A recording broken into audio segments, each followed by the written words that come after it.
Hi! Today we're going to read another story from the Big Storybook for Children. This one is the Bremen Town Musicians. There was once a donkey who had worked all his days for one master. Up hill and down dale he had carried heavy loads and light loads and had never once complained. But as he grew old, his strength started to fail, and his master decided that the donkey was no longer worth his keep. He decided to get rid of him. But the old donkey knew his master very well, and guessed what the man planned to do with him. One night he walked silently out of his field and twitched his tail. "I had better be on my way while I can still walk," he thought, and he set off along the road. "How will I earn my keep?" he wondered as he clip-clopped along. Then he had an idea. "I know I am old," he said, "but I am still of some use. I'll go to Bremen and earn my living as a town musician." There he is.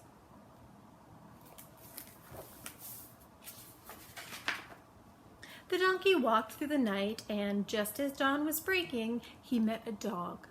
The dog was old and was lying by the roadside, panting hard. "Hello," said the donkey. "Why are you so out of breath, old hunter?" The old dog struggled to his feet, still gasping for breath. "Alas, my story is a sad one," he said. "I am old now and getting weaker every day. I can no longer hunt with my master, and last night I heard him telling a groom that he planned to get rid of me. So I ran away. I am far from home, but how am I to earn my living?" "By coming with me to the town of Bremen," the donkey said. "We'll both earn a living as town musicians. I will play the flute and you will play the drums." So the two friends set off again on the road that led to Bremen. They had walked for most of the morning when they met a cat sitting in the middle of the road. He was old and gray and was meowing loudly. The donkey stopped in front of him. "You look very displeased with life, old Whiskers," he said. "What are you so angry about?" "You would be angry too if you were going to be thrown in the river," the cat replied. "For years I have caught every mouse in my master's barn, but now I'm too old to catch them, and he's planning to get rid of me. I have run away from the farm, but where am I to go? How am I to earn my keep?" The donkey had the answer to both questions. "Come along with us to the town of Bremen," he replied. "We will earn our living as town musicians. You have a good voice and can be the singer of the group, while the dog and I accompany you on flute and drums." "That is a splendid idea," said the cat, and the three friends walked on along the road together. On and on the three friends walked until, early in the afternoon, they passed by a farmyard. They found an old red hen sitting on the fence crowing as loudly as he could. The donkey stopped and spoke to him. "What are you crowing about?" he asked. "We have heard your cock-a-doodling for miles." "I am crowing in sorrow," the old rooster replied. "Tomorrow the farmer's wife is having a big party, and I heard her saying that I'm to be the main course. I have only one day left, so I'm crowing as long and hard as I can." "You have no reason to stay here and die," said the donkey. "Why not come along with us? We are going to Bremen, where we will learn our living as town musicians. You have a very good voice, and you can sing duets with the cat here. Why, we'll all be famous." "I'd rather go to Bremen than end up in the soup pot," said the cock. "I'll gladly come along with you." So the animals took to the road again. Towards evening, the four friends came to a wood and decided to pass the night there. The cock flew to the top of a tall tree and looked around.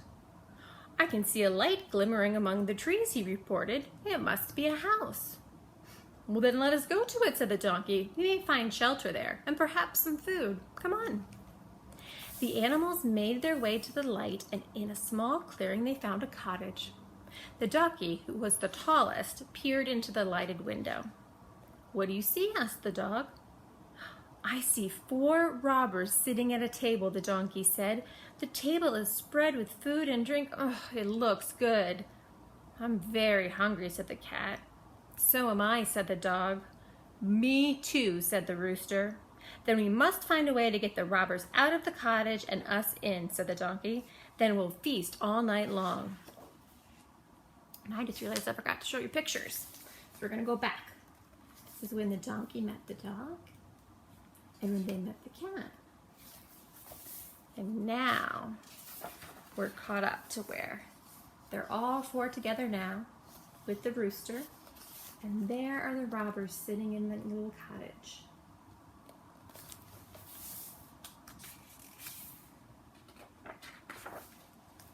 The animals put their heads together, and within a few minutes, they had agreed on a plan to get rid of the robbers. On a sign from the donkey, they put the plan into action. The donkey put his front hooves onto the windowsill, then the dog leapt up and stood on the donkey's back. When he was in position, the cat leapt onto the dog's back, and finally, the cock flew up and perched on the cat's shoulders. Then, at a sign from the donkey, they began to sing in chorus.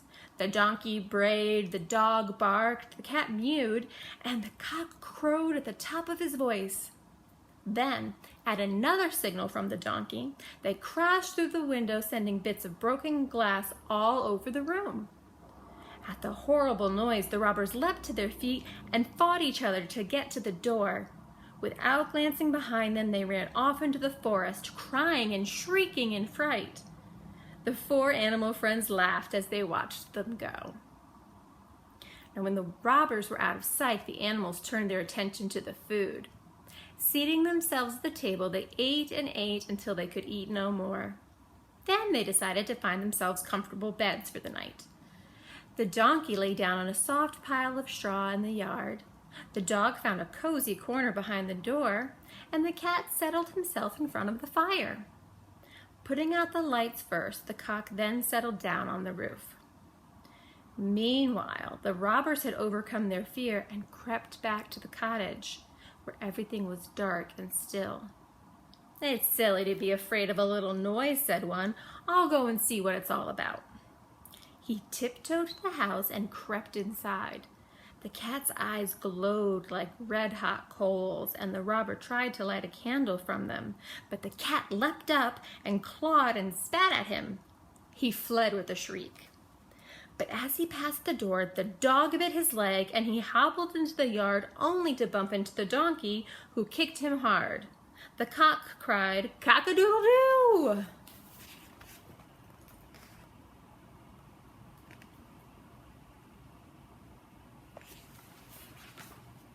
The robber ran and ran until he was safe within the darkness of the forest again. Then he sought out his companions. "Well, what did you find?" asked the leader.